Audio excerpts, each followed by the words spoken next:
Hello बच्चों, welcome back to next example technique by Aakarsh academy. Online class आपके पास हम लेकर आए हैं objective test 1 for the applied physics 1। और एग्जामिनेशन के पॉइंट ऑफ व्यू से ये सारे ऑब्जेक्टिव टेस्ट आपके लिए चलेंगे। लगभग 4 से 5 ऑब्जेक्टिव टेस्ट होगा, है ना। हम कंटेंट पूरा सिलेबस थॉरोली कवर कर चुके हैं। अब कुछ ऑब्जेक्टिव हैं जो आपके एग्जामिनेशन पॉइंट ऑफ व्यू से हमने कलेक्ट किए हैं। तो आइए स्टार्ट करते हैं, वन बाय वन इसका ऑब्जेक्टिव सॉल्व करते हैं। आपको करना क्या है, एक पेज लेना है, उस पेज पर कुछ कॉलमन बनाने हैं। क्या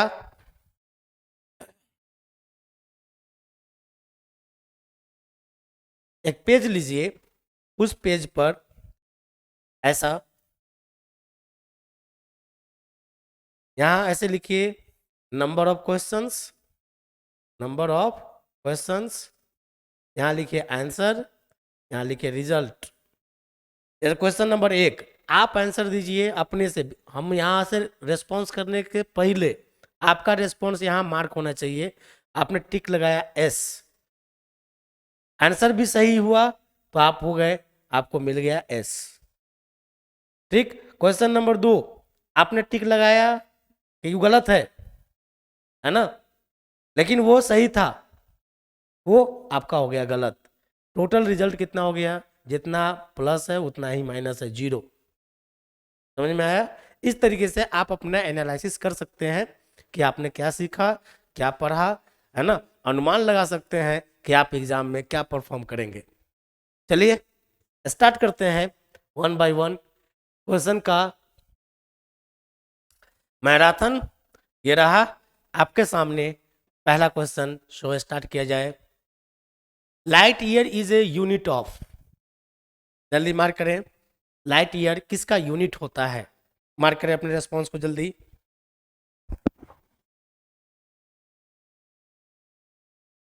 जल्दी मार्क करें।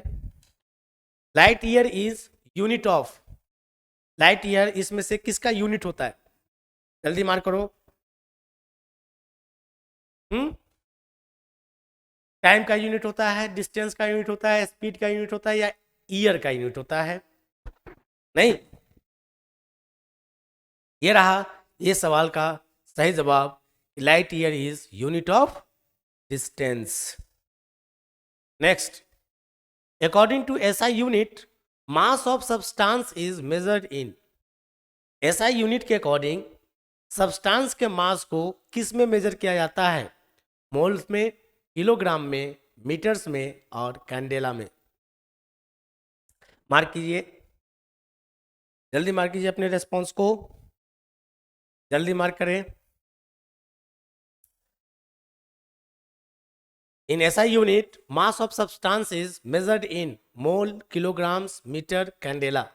ये रहा सही जवाब, किलोग्राम्स। नहीं।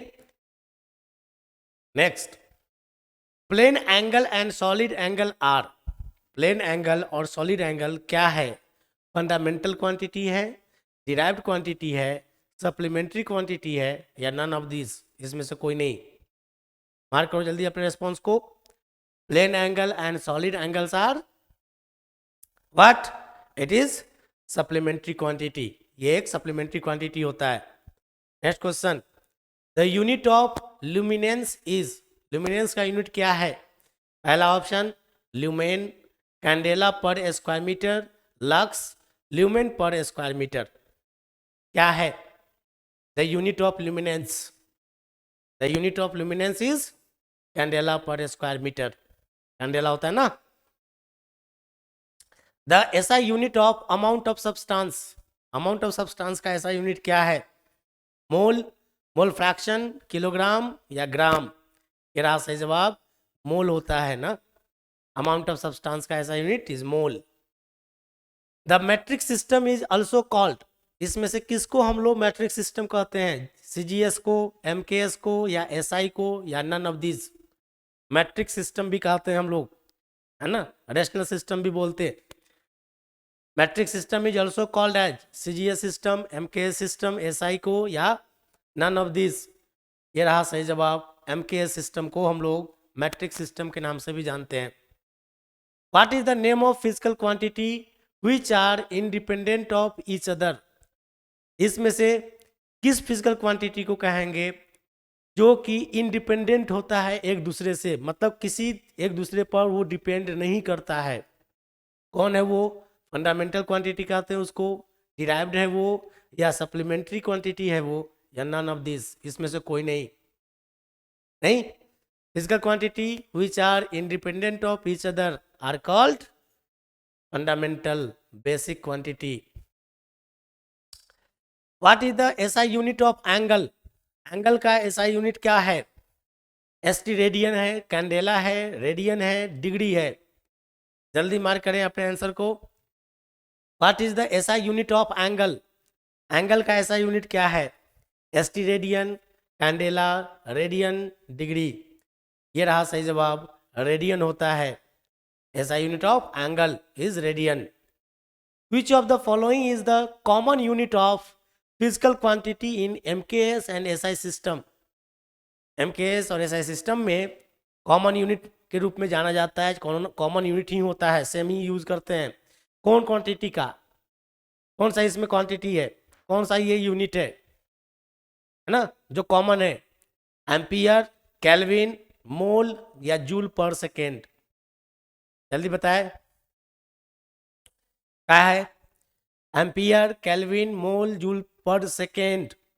इसमें से कौन सा यूनिट कॉमनली यूज होता है MKS में भी, SI सिस्टम में भी? जल्दी मार्क करो अपना आंसर। ये रहा इस सवाल का सही जवाब, joule per second. Joule per second क्या है? Joule per second is power. ये क्या है? Joule per second is power. Power, work done by time, rate of doing a work. नहीं, this is the watt, इसी का work done, joule, time, second, joule per second is called watt, watt. SI unit में भी power का unit क्या होता है? वाट। MKS में भी watt. Next, which one of the following is the unit of energy? इसमें एनर्जी का यूनिट कौन है? Newton, newton per second, newton second, none of this? Mark करो जल्दी, फटाफट फटाफट मार्क करो। This is the correct answer. क्या? None of this. कैसे? क्या ये सही है आपका रेस्पॉन्स? चेक कीजिए। Which one of the following is the unit of energy? Energy क्या होता है? Energy, this is the work done. Work done क्या है? That is the force into distance, that is the newton metre. यहां पर option में क्या है? Newton, newton per second, newton second. इसमें से कोई नहीं है, नहीं। The physical quantity having unit of mass is? इसमें से कौन सा फिजिकल क्वांटिटी है जिसका यूनिट मास का ही यूनिट होता है? Density, momentum, inertia, moment of force? Mark कीजिए जल्दी। The physical quantity having units of mass is density, moment of inertia, inertia या मोमेंटम? ये रहा सही जवाब, एनर्शिया। नहीं, एनर्शिया ही है ना।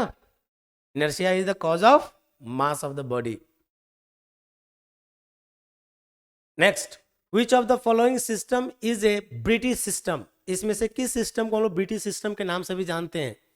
CGS system, FPS system, MKS system, none of this? Mark कीजिए अपने आंसर को जल्दी। ये रहा सही जवाब, FPS सिस्टम को। नहीं।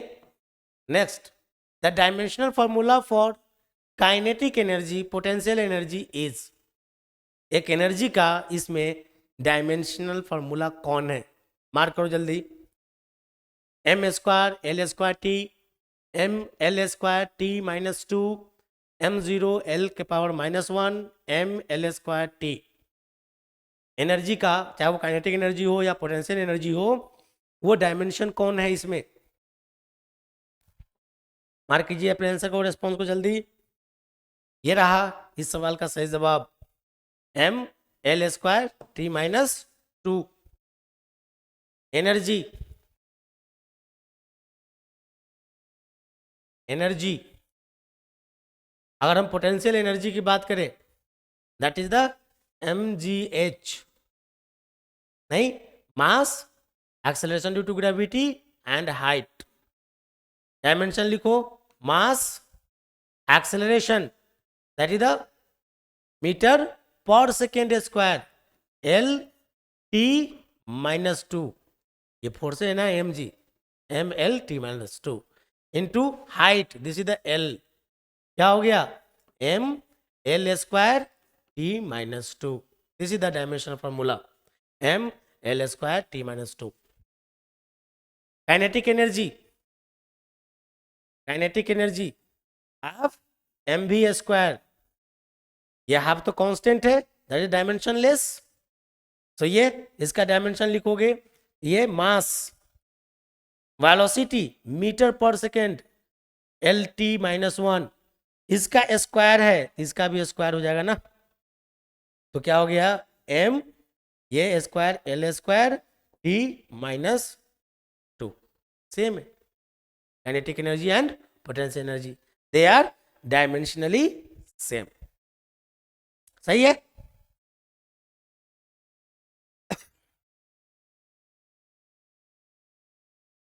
Dimension of gravitational constant are, इसमें से कौन सा डायमेंशन ग्रेविटेशनल कांस्टेंट को रिप्रेजेंट करता है? जल्दी मार्क करें, जल्दी मार्क करें अपने आंसर को। एम एल स्क्वायर टी के पावर टी स्क्वायर, एम के पावर 1 एल क्यू टी के पावर -2, एम के पावर 0 एल के पावर 3 टी के पावर 2, एम के पावर -1 एल के पावर t3 एंड टी के power -2। Dimensions of gravitational constant are, mark करो अपने आंसर को जल्दी, कौन सा सही है, जल्दी मार्क कीजिए। ग्रेविटेशनल कांस्टेंट का यूनिट कौन सा है?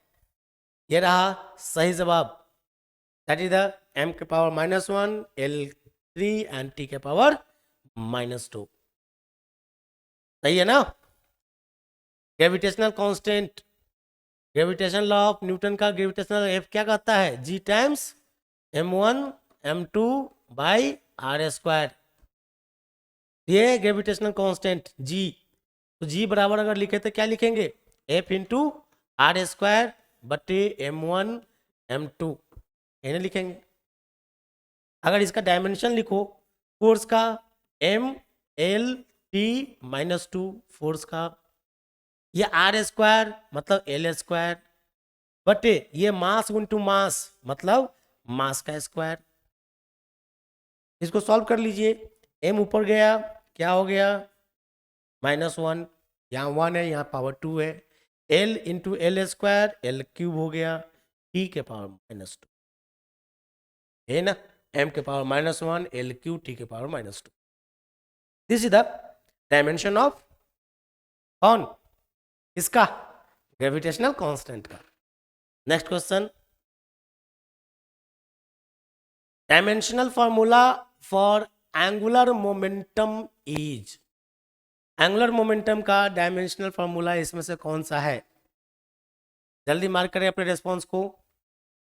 Dimensional formula for angular momentum is, T के पावर -1 है, या एम एल टी के पावर -1 है, या एम एल स्क्वायर टी के पावर -1 है, या m0 l0 t0, means no dimension, है ना। कौन सा सही है? Dimensional formula for angular momentum is, mark कीजिए अपने आंसर को जल्दी। एंगुलर मोमेंटम, ये रहा सवाल का सही जवाब, एम एल स्क्वायर टी के पावर -1। क्या होता है एंगुलर मोमेंटम? जिस तरह लीनियर मोमेंटम हमने पढ़ा है रोटेशनल मोशन और लीनियर मोशन के बीच में एनालॉजी, है ना। तो यहाँ पर एंगुलर मोमेंटम है, एंगुलर मोमेंटम को हम लोग एल से सूचित करते हैं। This is the angular momentum, मतलब angular mass that is the moment of inertia into velocity, angular velocity I into omega. यही एंगुलर मोमेंटम को हम लोग लीनियर मोमेंटम के साथ रिप्रेजेंट कर सकते हैं, that is the R P sine theta, मतलब आर क्रॉस पी होता है, जो कि ये आर क्या है और पी क्या है, P is the linear momentum, ये क्या है लीनियर मोमेंटम, लीनियर मोमेंटम नहीं, ये आर क्या है डिस्टेंस।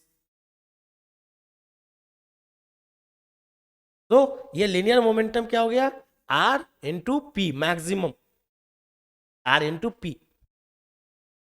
तो इसका अब डायमेंशन क्या होगा, ये तो जो इसका डायमेंशन होगा, ये आर लेंथ है, ये P momentum mass into velocity है, मास वेलोसिटी मीटर पर सेकेंड, ये हो गया velocity L T minus one velocity, ये मास हो गया, ये हो गया टोटल मोमेंटम का डायमेंशन, ये हो गया लेंथ। तो ये कितना हो गया एम एल स्क्वायर टी के पावर माइनस वन, है ना, एम एल स्क्वायर टी के power minus one. 1 pascal is equal to, 1 pascal किसके बराबर है, 1 dyne per centimetre square, 1 newton per metre square, 1 newton per metre, या 1 न्यूटन पर मीटर। ये दोनों ऑप्शन सेम है, ये दोनों ऑप्शन सेम है, बताइए कौन सा सही है। 1 pascal is equal to, pascal किसका यूनिट होता है, ये रहा इस सवाल का सही जवाब, न्यूटन पर मीटर स्क्वायर, है force per unit area, force per unit area.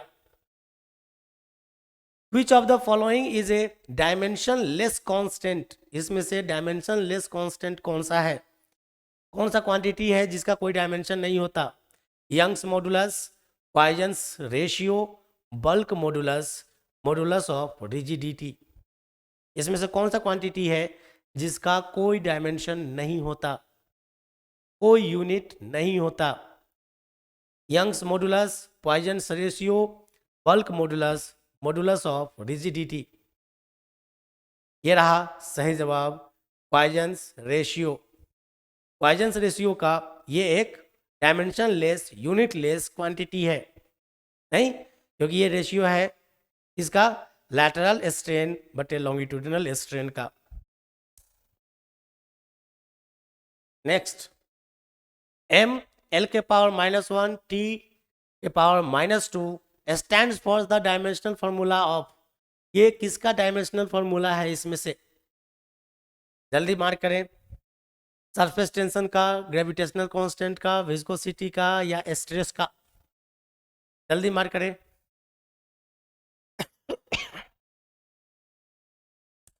M L के पावर माइनस वन टी के power minus two stands for the dimensional formula of surface tension, gravitational constant, viscosity and stress. जल्दी mark करो अपने answer को, जल्दी जल्दी। ये है एम एल के पावर माइनस वन टी के power minus two is the dimensional formula of stress. क्या होता है स्ट्रेस, स्ट्रेस बराबर, ये क्या होता है स्ट्रेस, फोर्स बाय एरिया, नहीं, फोर्स का क्या होता है, डायमेंशन लिखोगे M L T minus two, area dimension लिखिए तो एल स्क्वायर, मीटर स्क्वायर होता है ना। तो इसको सॉल्व कीजिए, एम ये एल ऊपर जाएगा तो ये हो गया 1 minus two minus one T के पावर माइनस टू, ये रहा stress.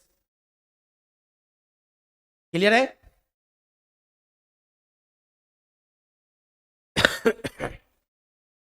Next, the dimensional formula for the modulus of rigidity, modulus of rigidity का डायमेंशनल फॉर्मूला कौन सा होगा, जल्दी बताइए। ml² t के पावर -2, ml के पावर -1 t के पावर -3, ml² t के पावर -2, ml के पावर -1 t के पावर -2। जल्दी बताइए। The dimensional formula of modulus of rigidity क्या होगा? ये रहा सही जवाब के सामने। ये तो अभी देखा है। जो स्ट्रेस का डायमेंशन था, जो स्ट्रेस का डायमेंशन था, ये m l के पावर -1 t के पावर -2, m l के पावर -1 t के पावर -2, यही तो है यहाँ पर। क्या चीज? m l के पावर -1 t के पावर, क्या है ये? स्ट्रेस ही है क्या? यहाँ पर सवाल हमसे पूछता है क्या? Modulus of rigidity, modulus of rigidity. Stress, stress ये क्या है? Force by area. दूसरा आपने पढ़ा होगा स्ट्रेन, स्ट्रेन, स्ट्रेन क्या होता है? चेंज इन कॉन्फ़िगरेशन बटे ओरिजिनल कॉन्फ़िगरेशन, ओरिजिनल कॉन्फ़िगरेशन, है ना? तो चेंज इन कॉन्फ़िगरेशन आपने पढ़ा है ना इलास्टिसिटी में। लेंथ बदलेगा, वॉल्यूम बदलेगा, एरिया बदलेगा।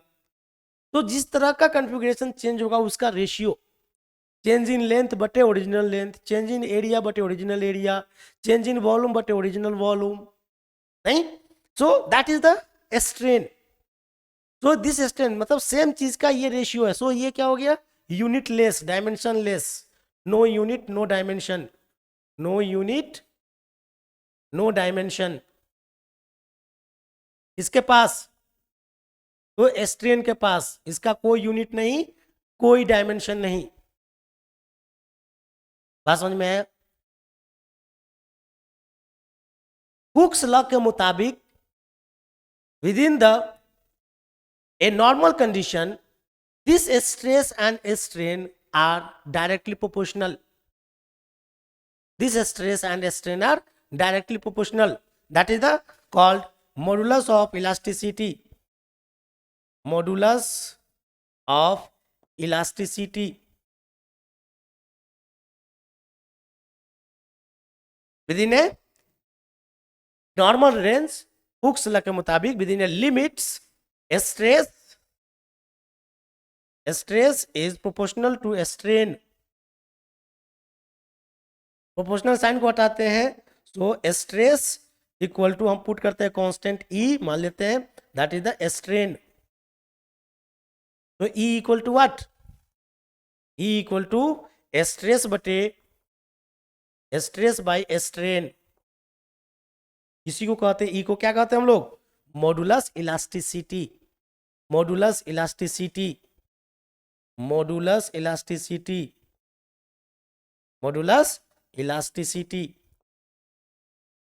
अब ये मॉडुलस इलास्टिसिटी ये स्ट्रेस बटे स्ट्रेन है।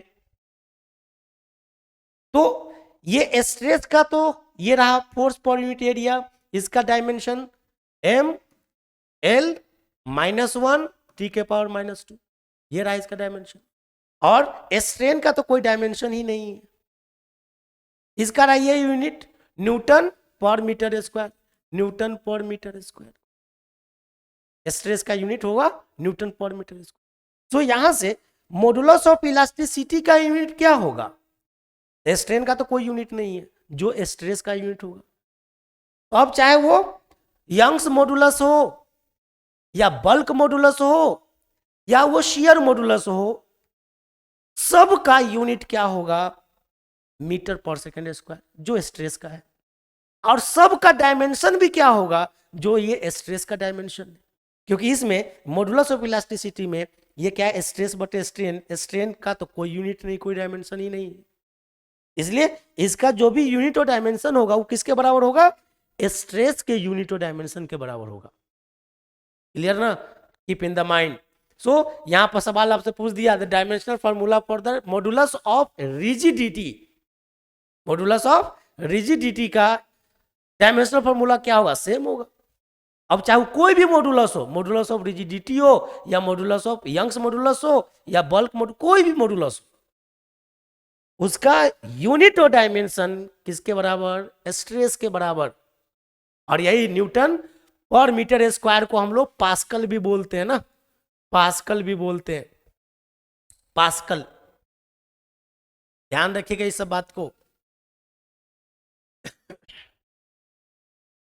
Next, the dimensional of the quantity in one or more of the following pair are the same. इसमें से कौन सा पेयर है जो कि दोनों का डायमेंशन सेम होता है, पता करें। टॉर्क एंड एनर्जी का डायमेंशन सेम होगा, एंगुलर मोमेंटम एंड वर्क का डायमेंशन सेम होगा, एनर्जी एंड यंग्स मॉडुलस का डायमेंशन सेम होगा, लाइट ईयर एंड वेवलेंथ का डायमेंशन सेम होगा। मार्क करें जल्दी, इसमें से कौन से पेयर का डायमेंशन सेम है। The dimensional of the quantities in one or more of the following pairs are the same, identify the pair. Torque and energy, angular momentum and work, energy and Young's modulus. आ गया Young's modulus, अभी just बात किया, मतलब इसका dimension वही होगा जो स्ट्रेस का डायमेंशन होगा, यूनिट वही होगा जो स्ट्रेस का यूनिट होगा। क्या होगा unit, metre per second square. यहाँ एनर्जी है, यूनिट क्या होगा, जूल, है ना। लेकिन इस एनर्जी की बात करेंगे, ये वर्क डन है, force into distance, newton metre. ये क्या है, Newton per metre square, area है। तो डिफरेंट है, मतलब आप अगर थॉरोली आपने पढ़ा है, लेक्चर को देखा है गौर से, आपको समझ में आएगा। इसमें कौन सा सही है जल्दी बताइए। ये रहा सही जवाब, जो कि दोनों का डायमेंशन सेम है, वो है कौन, वो है आपका light year and wavelength. Wavelength का यूनिट क्या, लेंथ। डायमेंशन क्या लिखोगे, लेंथ ही लिखोगे, लेंथ के टर्म्स में भी। लाइट ईयर भी किसकी यूनिट है, लेंथ के लिए। सो डायमेंशनली दोनों सेम होगा। Next question, the dimensions of the calories are. इसमें से कौन सा डायमेंशन कैलोरी का है, कैलोरी का डायमेंशन कौन सा है, एम एल स्क्वायर टी के पावर -2, एम एल टी के power -2, M L square T के power -1, M L square T के पावर -1। मार्क करें जल्दी, the dimensions of calories are. Mark करो रिस्पॉन्स को, कैलोरी का डायमेंशन इसमें से कौन सा होगा। आपके सामने जो ऑप्शन है ए बी सी डी, कौन सही है, ये रहा सही जवाब आपके सामने, एम एल स्क्वायर टी के पावर -2। कैलोरी ये एक प्रैक्टिकल यूनिट हम लोग यूज करते हैं फॉर द एनर्जी, नहीं। और एनर्जी का डायमेंशन यही ना होता है, एम एल स्क्वायर टी के पावर -2। अब ये जस्ट लिखा है ना। एनर्जी, पोटेंशियल एनर्जी ले लो, क्या है, एम जी एच। ये क्या है, एम जी फोर्स है, एम एल टी के पावर -2, ये एल है, ये है ना एम एल स्क्वायर टी के पावर -2। ये जो चल रहा है ये तो ऐसे ही है ना, एम एल स्क्वायर टी के पावर -2। काइनेटिक एनर्जी का भी यही होगा, काइनेटिक एनर्जी का भी डायमेंशन यही होगा। अगर आप वर्क डन के अनुसार, वर्क डन ही तो, वर्क डन क्या होता है, energy transfer, act of energy transfer is the work done. So work done बराबर क्या होगा, एनर्जी, एनर्जी एक्चुअल में एनर्जी ट्रांसफर जो होता है, मैं थ्योरी अभी नहीं पढ़ूंगा आपको टोटली, तो ओवर मैं आपको पढ़ा चुका हूं, जस्ट एक रिवीजन है। सो ये एनर्जी क्या है, that is the work done. और ये वर्क डन क्या होता है, फोर्स इनटू डिस्टेंस। तो फोर्स का क्या हो गया, M L T -2, distance L नहीं हो गया, फिर ऐसे भी एम एल स्क्वायर टी के पावर -2। तो सब जगह चिल्ला के तो वही बात कह रहा है कि हम ही है एम एल एस का मतलब वो जूल हो, कैलोरी हो, अर्ग हो, जो कुछ भी हो, नहीं। सो this is the dimension of energy, that is the in the terms of, आपको कैलोरी पूछ लिया। Next, the dimensional the dimension of the dimensional formula for the coefficient of viscosity. इसमें से विस्कोसिटी का डायमेंशनल फॉर्मूला कौन सा है? अब जिसको ये सब याद होगा, ये सारे टर्म्स के डिफिनीशन मालूम होंगे, उसके लिए बहुत आसान होगा, बहुत सिंपल होगा, है ना। जिस बस, है ना, हवा फाकी किया होगा, बस उसके साथ तो बस बस ही होना है। क्या होना है? बस ही होना है। चलिए, dimensional formula for the coefficient of viscosity, ये रहा सही जवाब आपके सामने, एम एल के पावर -1 टी के पावर -1। जैसे हमने आपको विस्कोसिटी में पढ़ाया है, विस्कोसिटी क्या है? That is the fluid friction, इसको लोग फ्लूइड ड्रैग के नाम से भी जानते हैं, विस्कोसिटी। तो एक्सपेरिमेंटली क्या पता चलता है कि जब लिक्विड फ्लो करता है, तो जो फ्लोइंग लिक्विड होता है उसमें जो स्ट्रेस और स्ट्रेन है, उसके बीच में रिलेशन होता है। इन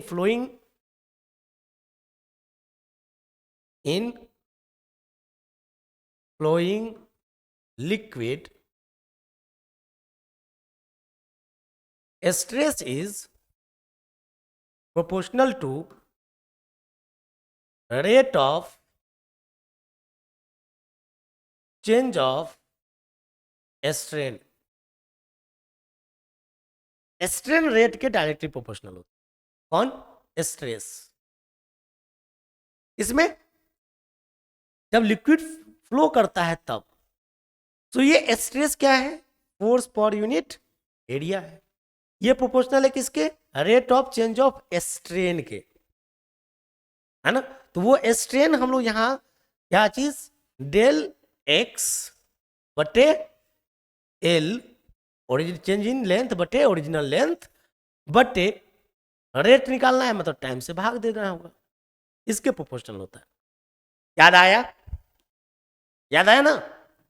इसको जब साइन को हटाएंगे तो एफ बाई ए, हम यहां पर एक कांस्टेंट पुट करते हैं, दैट इज द से eta, this is the del X by L बटे del T.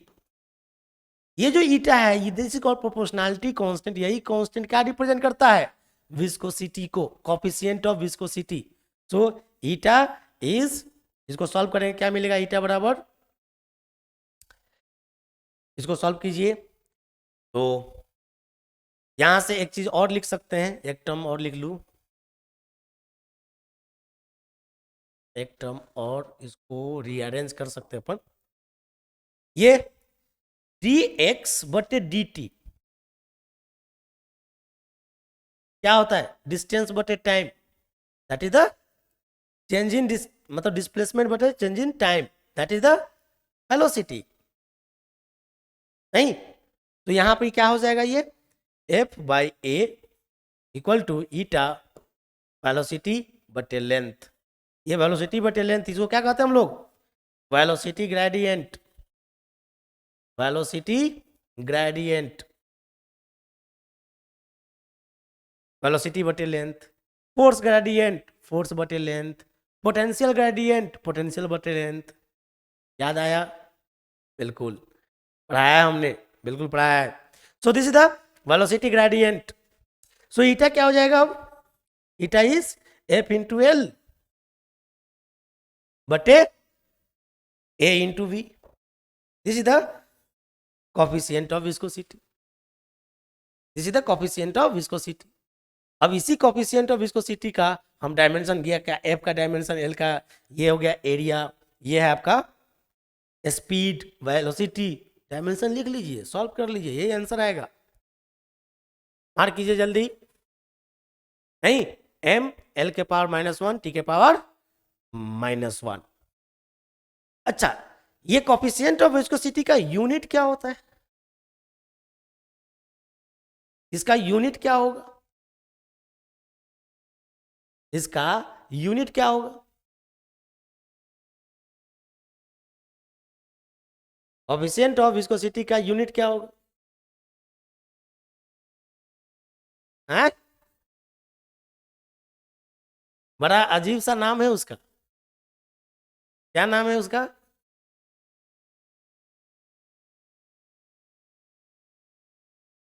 Coefficient of viscosity, eta equal to F into L बटे ए इंटू बी है, यही है ना?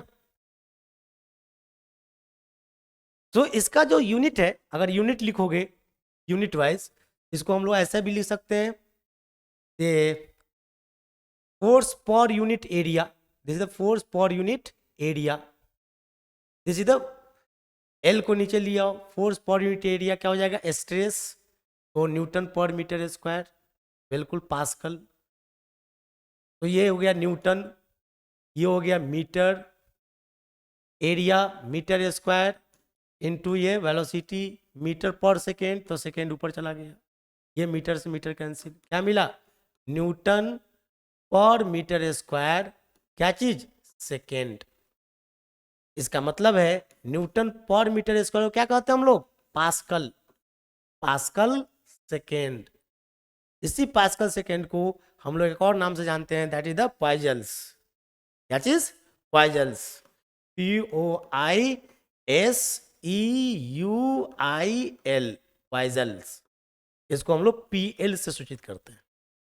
तो ये कोफिशिएंट ऑफ विस्कोसिटी का ये सभी यूनिट हो सकते हैं, यूनिट है इसके,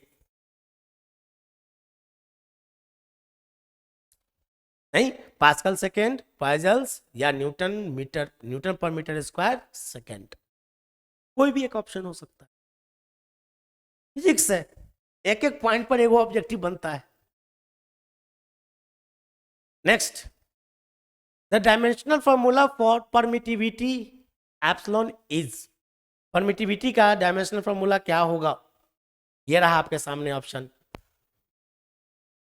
तो ये रहा परमिटिविटी का डायमेंशनल फॉर्मूला, m के पावर -1, l के पावर -3, t के पावर 4, a का स्क्वायर। ठीक है, मैं आपको यहाँ पे एक हिंट्स दे देता हूँ, ध्यान रखिएगा कि जब कोई दो चार्ज है Q1 और Q2, इसके बीच का डिस्टेंस r है, तो इसके बीच में एक फोर्स लगता है, that force equal to k times Q1 Q2 by R square. ये आप आगे पढ़ेंगे, अप्लाइड फिजिक्स 2 में पढ़ेंगे, ट्रिपल ई में पढ़ेंगे। ये हो गया force between the two charges, just like Newton's law के अनुसार। तो यहां से ये जो k का वैल्यू है, ये k का वैल्यू होता है 1/4 पाई एप्सिलॉन नॉट एयर के लिए। तो इस जगह पे ये वैल्यू पुट करो, तो f बराबर क्या मिल जाएगा हमको? 1/4 pi epsilon naught into Q1 Q2 by R square. ये जो एप्सिलॉन नॉट है इसका डायमेंशन पूछता है, डायमेंशनल फॉर्मूला फॉर परमिटिविटी, ये है परमिटिविटी। तो एप्सिलॉन नॉट बराबर क्या लिख सकते हैं फिर? एफ उधर चला जाएगा, Q1 Q2 बटे 4 पाई एफ इंटू आर स्क्वायर। ये तो 4 पाई क्या हो गया? 4 पाई हो गया कांस्टेंट, डायमेंशनलेस। ये Q1 Q2 चार्ज है, तो चार्ज का डायमेंशन क्या? a into T, A T, तो ये भी a इंटू टी, ये भी a इंटू टी, ये हो गया a स्क्वायर टी स्क्वायर, होगा ना? a into T. फोर्स का क्या होगा? m l t -2, और ये आर स्क्वायर का क्या होगा? L square. इसको सॉल्व कर लीजिए, यही आएगा आंसर।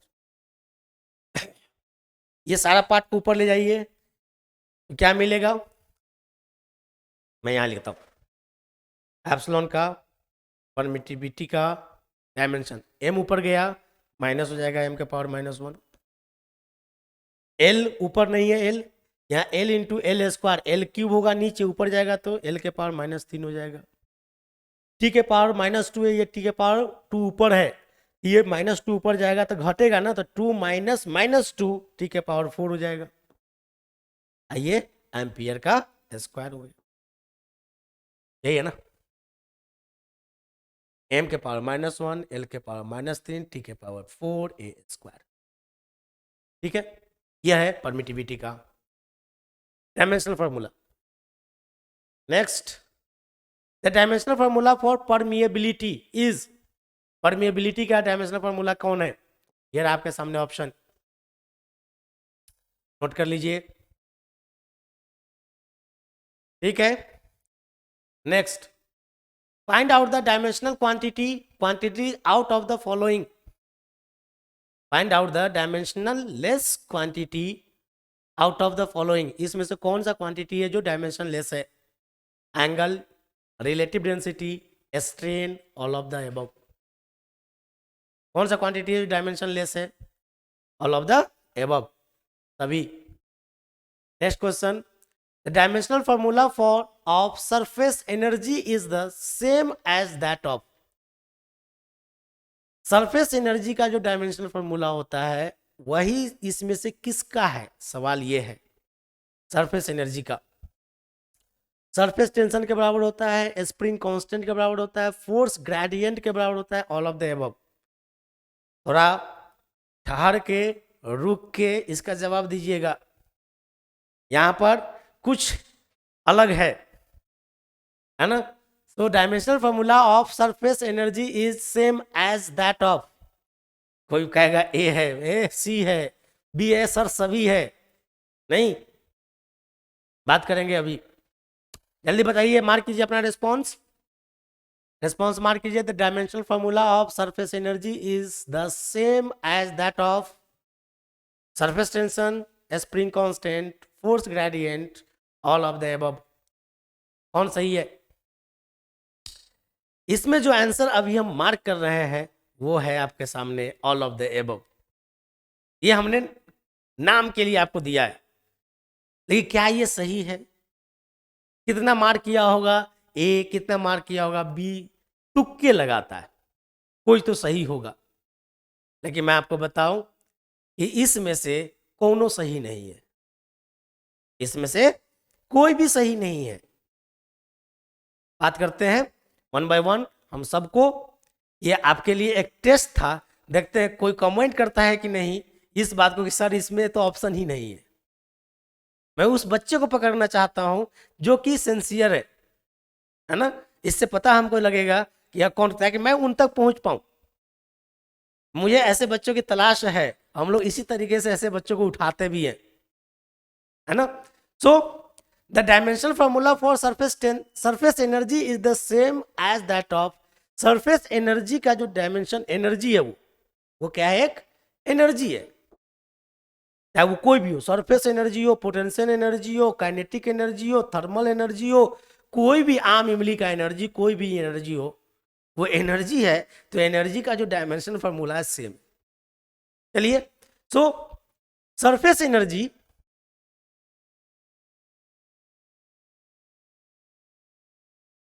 जो सरफेस एनर्जी है से ई हमारा अगर सरफेस एनर्जी है, ये होता है surface tension into what? Area, change in area, surface tension into area. So ये एरिया है, this is the area, surface tension है ये। तो ये सरफेस टेंशन ये है आपका एरिया। तो सरफेस टेंशन क्या होता है? फोर्स पर यूनिट लेंथ होता है, फोर्स पर यूनिट लेंथ होता है। और एरिया क्या है? This is the length into length होता है, मतलब मीटर स्क्वायर होता है। नहीं, लेंथ इनटू लेंथ, एक लेंथ से तो एक लेंथ कट गया, बचा क्या? तो फोर्स इनटू लेंथ ही बचा, मतलब न्यूटन मीटर हुआ। मतलब इसी न्यूटन मीटर का को हम लोग क्या कहते हैं? वर्क डन कहते हैं, एनर्जी कहते हैं, जूल कहते हैं, जो भी आपके सब कैलोरी कहते हैं, जो भी आपके सामने नजर पे है। डायमेंशन लिखेंगे इसका तो ये M L T minus two, ये एल तो कितना हो जाएगा? एम एल स्क्वायर टी के पावर -2। ये हुआ एनर्जी। मतलब कि जो सरफेस एनर्जी है उसका डायमेंशन क्या हो गया? एम एल स्क्वायर टी के पावर -2। अगर किसी बच्चे ने ये मार्क किया कि ये सभी सही है, मतलब इस सब का डायमेंशन यही होना चाहिए, तब तो होगा सही ना, इस सब का डायमेंशन यही होना चाहिए। आइए थोड़ा बात करते हैं सरफेस टेंशन का। ये रहा आपके सामने surface tension. Surface tension F by L, ये क्या है F का, एम एल टी के पावर -2, ये एल एल है, ये डायमेंशनली लिखे, ये हो जाएगा एम एल ऊपर जाएगा घट जाएगा तो एल का पावर 0 हो जाएगा, टी के पावर -2 है ना। Force surface tension, force per unit length, force per unit length, ये आ गया। ये एम एल के पावर 0 टी के पावर -2, लेकिन यहां तो आ रहा है क्या, एम एल स्क्वायर टी के, कहां बराबर है, कैसे बराबर हो जाएगा, नहीं है ना। तो ये ट्विस्ट हमने आपके लिए लाया था। देखते हैं कौन सही जवाब देता है, कौन कमेंट लिखता है सर इसमें से तो कोई ऑप्शन ही नहीं है। ठीक है, next spring constant. Spring constant क्या होता है, फोर्स इक्वल टू के ऑफ एक्स, लिखते हैं ना, रिस्टोरिंग फोर्स माइनस ऑफ के ऑफ एक्स, दिस के is spring constant, this is the force per unit length.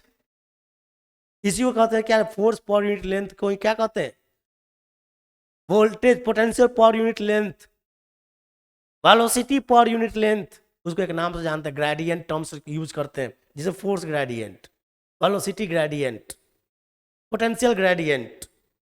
तो ये हो गया फोर्स बाय लेंथ। इसका सॉल्व करो, मतलब ये फोर्स बाय लेंथ इसी तरह है ना, ये force by length surface tension की तरह है ना, फोर्स बाय लेंथ, यहाँ एक्स है, तो इसका जो डायमेंशन आया वही डायमेंशन इसका भी होगा, क्या चीज, एम एल के पावर 0 टी के पावर -2। ये फोर्स ग्रेडियंट, मतलब यही ना फोर्स ग्रेडियंट है, इसका भी डायमेंशन यही होगा, एम एल के पावर 0 टी के पावर -2। तो इस तीनों का डायमेंशन तो ये है, लेकिन जो सरफेस एनर्जी है उसका डायमेंशन ये है, कहां बराबर है, the dimensional formula of surface energy is the same as that of, इसमें से किसके बराबर है, किसी के बराबर नहीं।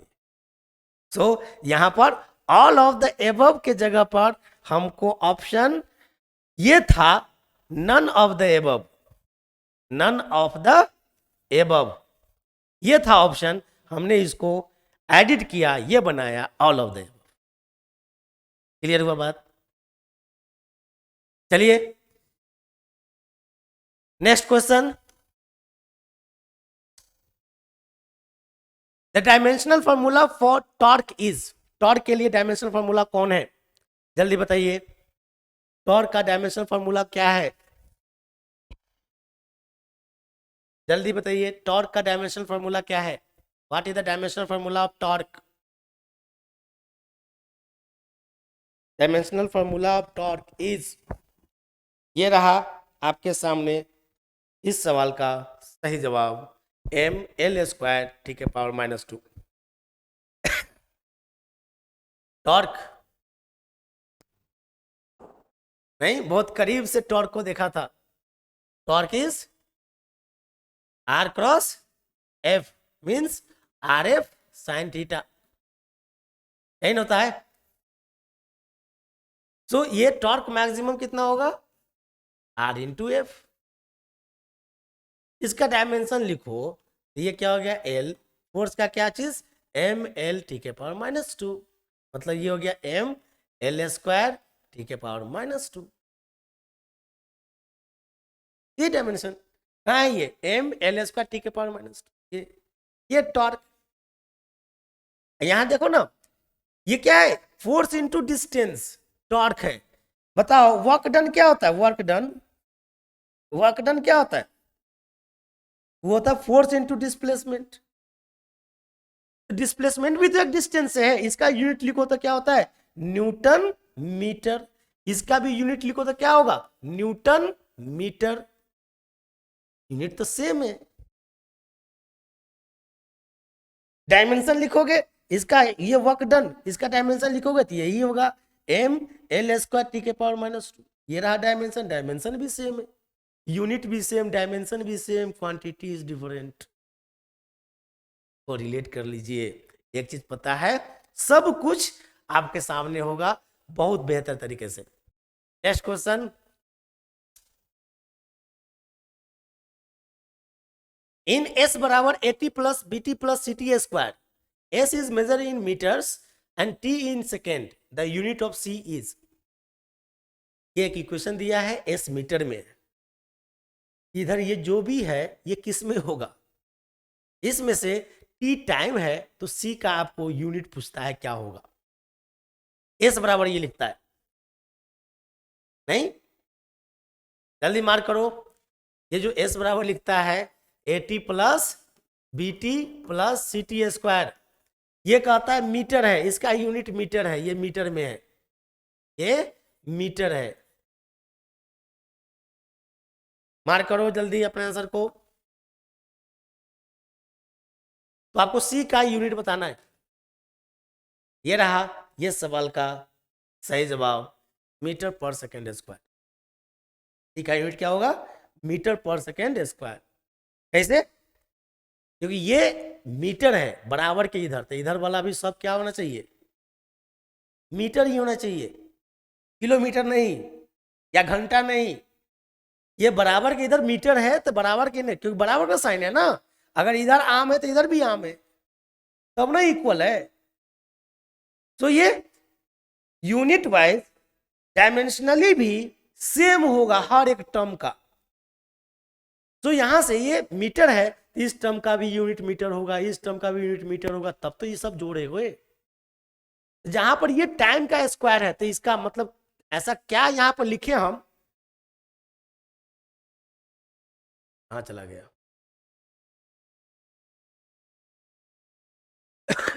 हाँ, यहां पर क्या अपन लिखा है, क्या यहां पर लिखा जाए कि सी का यूनिट क्या हो कि ये मीटर ही बने। अगर सी का unit metre per second square कर दो, इनटू ये टाइम का स्क्वायर, तो ये सेकेंड का स्क्वायर, तो कट जाएगा, तो मीटर ही ना बचेगा। मतलब सी का यूनिट क्या होना चाहिए, मीटर पर सेकेंड स्क्वायर ही होना चाहिए। Next, the unit and dimension of surface tension are. इसमें से सरफेस टेंशन का यूनिट एंड डायमेंशन कौन है, जल्दी मार्क कीजिए, अभी कितना बार देख लिए है ना, जल्दी मार्क कीजिए। ये रहा सरफेस टेंशन का unit and dimension, ml0 t के power -2 and newton per metre. The closeness of value indicated by an instrument to the actual value is defined as repeatability, reliability, uncertainty and accuracy. The closeness of value indicated by an instrument to the actual value is, वो instrument measurement करता है जो actual में value होना चाहिए उसी के करीब का वैल्यू बताता है, बहुत क्लोजनेस वैल्यू बताता है। इस चीज को हम किस नाम से जानते हैं, उस इंस्ट्रूमेंट की रिपीटेबिलिटी के नाम से जानते हैं, क्या वो इंस्ट्रूमेंट की रिलायबिलिटी, अनसर्टेनिटी या accuracy.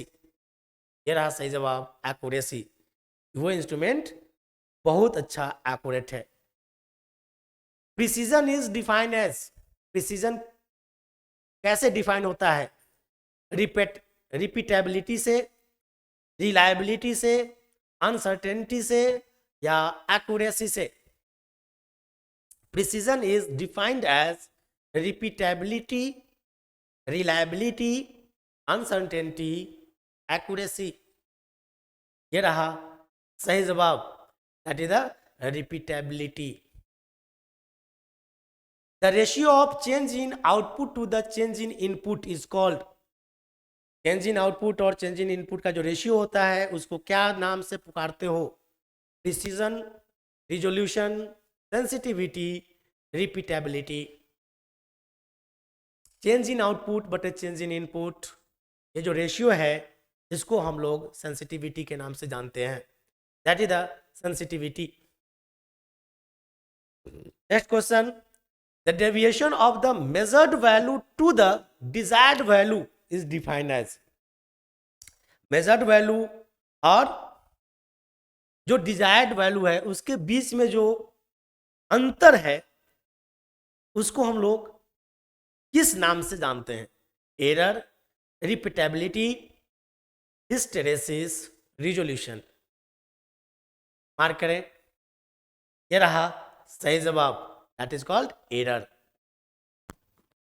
Next value, a resistance of 105 ohms is specified using significant figure as indicated below।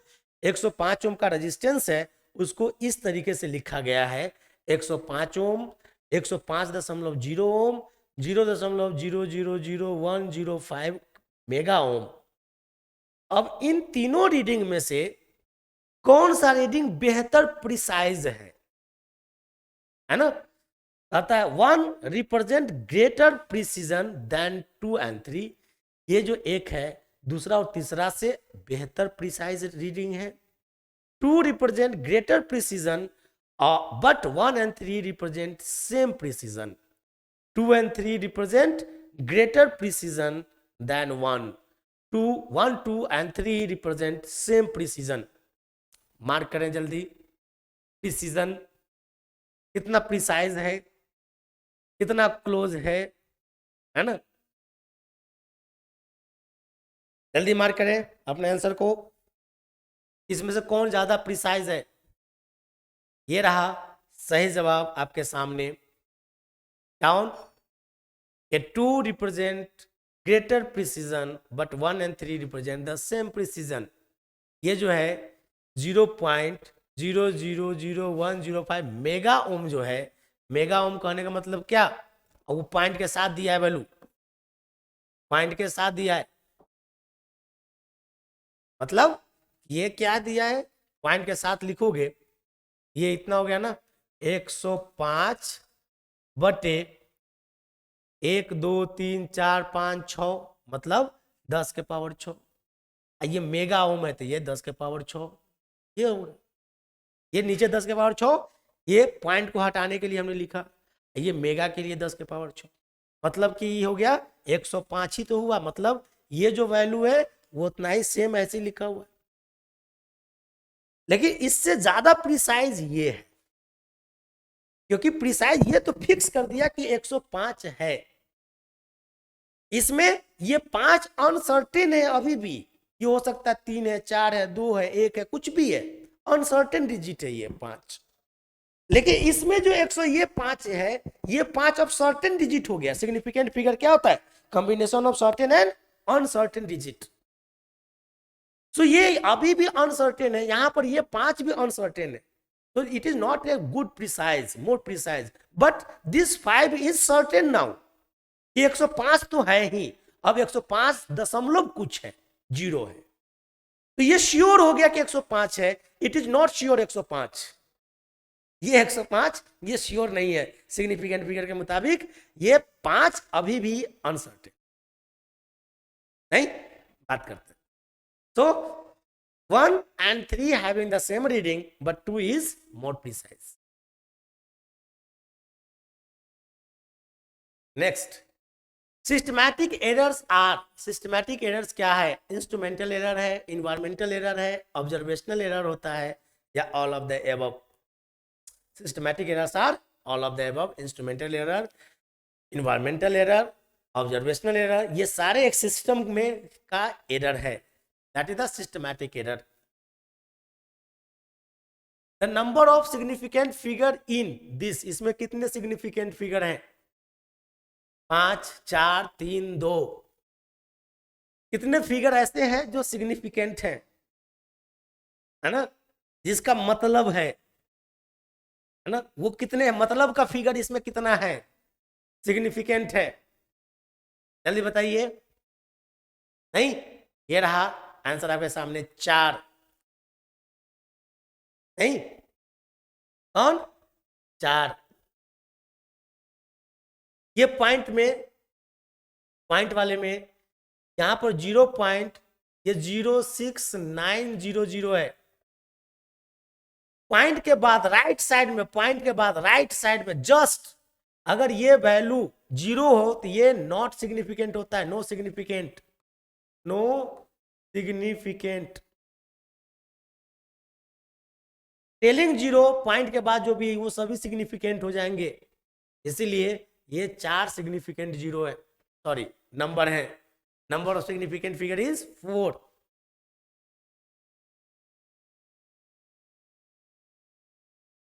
The mass and volume of body are 4.237 gram and 2.5 centimeter cube respectively. The density of the material of the body in correct significant figure is, मास दे दिया, volume दे दिया, आपको density निकालना है significant figure, correct significant figure तक। जल्दी solve करें इसको। Density बराबर क्या होता है, मास बटे वॉल्यूम, दे भी दिया हिंट्स, इस फॉर्मूला पर आप बैठाइए, भाग देना है, भाग दे करके उसको सिग्निफिकेंट फिगर तक लिखना है आंसर, नहीं। ये रहा इस सवाल का सही जवाब। जल्दी मार्क करो,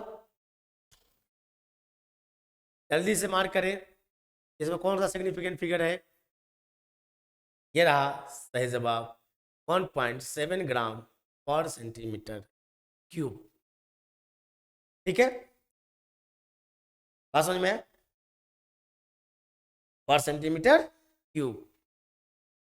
क्यों, और आपको भाग देने पर बहुत सारे डाटा आए होंगे। हमने आपको एक चीज बताया था, याद दिलाता चलूं, यहां पर जो डेंसिटी आप निकालेंगे मास बटे, ये रहा मास 4.237 बटे, ये रहा वॉल्यूम 2.5। भाग देने पर जो रिजल्ट आएगा वो रिजल्ट कितने सिग्निफिकेंट तक रखना है, नहीं, ये डिपेंड करता है कि जिसको आप गुना में या भाग में जो सबसे स्मॉलेस्ट सिग्निफिकेंट नंबर है उतना ही सिग्निफिकेंट रिजल्ट में भी रखना है। तो सबसे छोटा है, इसमें कितना सिग्निफिकेंट है, 3 1 4 सिग्निफिकेंट फिगर, लेकिन इसमें कितना है 2। तो रिजल्ट में भी सिग्निफिकेंट फिगर कितना रखेंगे, हम 2 ही रखेंगे। तो यहां पर देखिए इस आधार पर ये कैंसिल हो जाएगा, ये आंसर नहीं होगा, ये आंसर नहीं हो सकता, ये आंसर नहीं, बनाने की कोई आवश्यकता नहीं है, डायरेक्ट ये आंसर है। ठीक है ना, भाग दे करके कोई गुना भाग करेगा, कोई 5 है गया तो 5 को एलिमिनेट करेगा, कितना डिजिट तक रखना है, उसको ये भी आंसर आ सकता है। लेकिन आंसर फाइनल रिजल्ट कौन रखना है, गुना करो या भाग करो, कितना सिग्निफिकेंट डिजिट तक रखोगे, ये डिपेंड करता है जिन क्वांटिटी को आप गुना करते हो उन क्वांटिटी में सबसे स्मॉलर सिग्निफिकेंट फिगर का जो नंबर है उसी के बराबर। आई होप आपको ये चीज क्लियर, हमने पढ़ाया भी है, आपको समझाया था, है ना। सो this is the correct answer, इसको डिवाइड करने की कोई आवश्यकता नहीं है। Next, the numbers 2.745 and 2.735 on rounding off to the 3 significant figures will be given। इसको 3 सिग्निफिकेंट फिगर तक राउंडिंग ऑफ करोगे तो आपको क्या देगा, नहीं, मतलब यहां पर 5 को ड्रॉप करना है, इसमें भी 5 को ड्रॉप करना है, राउंडिंग ऑफ करना है ना, मतलब 5 को हटाना है, तो इसको 5 को हटाओगे तो क्या लिखोगे, क्या 2.74 या 2.75 होगा, यहां से 5 को हटाएंगे तो क्या लिखेंगे 2.73 या 2.74 होगा। ड्रॉप 5 को करना है, 5 के पहले वाला क्या है ना, हमने आपको एक कॉन्सेप्ट बताया था इवन और ऑड का, इवन और ऑड का। जल्दी सॉल्व कीजिए, इसको मार्क कीजिए। ये रहा इस सवाल का सही जवाब, 2.74 ये होगा, क्योंकि इसके पहले ये इवन है, जिस 5 को हम ड्रॉप कर रहे हैं उससे पहले, क्योंकि इसके बाद तो कुछ नहीं है ना, इस 5 को ड्रॉप कर रहे हैं, नहीं, इससे पहले ये इवन है, उसको एज इट इज छोड़ देंगे, अगर ऑड होगा तो 1 जोड़ देंगे। यहां देखिए ये 5 को ड्रॉप कर रहे हैं, इससे पहले वाला ये ऑड है, ये हो गया 4, है ना, 4 हो गया, 1 इंक्रीज कर देंगे, the length and breadth of a rectangular sheet are, this एक रेक्टेंगुलर शीट है जिसका ये लेंथ है ये विड्थ है, centimetre respectively. The area of the sheet in appropriate significant figure, क्या होगा इसका एरिया। तो एरिया एक रेक्टेंगुलर शीट का एरिया क्या होता है, लेंथ इंटू विड्थ, मतलब दोनों को गुना करना है, दोनों क्या करना है, गुना करना है। तो इसको जब गुना करने जाएंगे 16.2 इंटू 10 गुने 1, इसमें जो रिजल्ट आएगा वो रिजल्ट में कितना सिग्निफिकेंट फिगर तक रखेंगे हम। इसमें सिग्निफिकेंट फिगर मिनिमम कितना है, यहां भी 3 है, यहां भी 3, मतलब 3 सिग्निफिकेंट फिगर तक रिजल्ट रखना है। इसमें ऑप्शन देखो 3 सिग्निफिकेंट फिगर कौन कौन है, क्या इसमें 3 सिग्निफिकेंट फिगर है, नहीं है, ये आंसर नहीं होगा। क्या इसमें है, नहीं है, ये भी आंसर नहीं होगा। क्या ये है, इसमें भी नहीं है, ये भी आंसर नहीं होगा। 3 को सिग्निफिकेंट फिगर इसी में है, मतलब ये आंसर होगा। सॉल्व नहीं करना है ना, ये आंसर होगा। तो जोड़ने या घटाते हैं, जब जोड़ने में या घटाने में हम सबसे छोटे डिजिट मतलब डेसिमल प्लेस वाला बात करते हैं कि सबसे छोटा कम से कम डेसिमल प्लेस किस में है ना, डेसिमल के बाद डिजिट कम से कम किस में, उतना ही डेसिमल प्लेस यूज करते हैं। लेकिन गुना और भाग में जब सिग्निफिकेंट फिगर की बात करते हैं तो सबसे जो स्मॉलर सिग्निफिकेंट फिगर प्रेजेंट होता है उसी के बराबर हम रिजल्ट में भी रखते हैं, गुना और भाग दोनों में। तो this is the correct answer.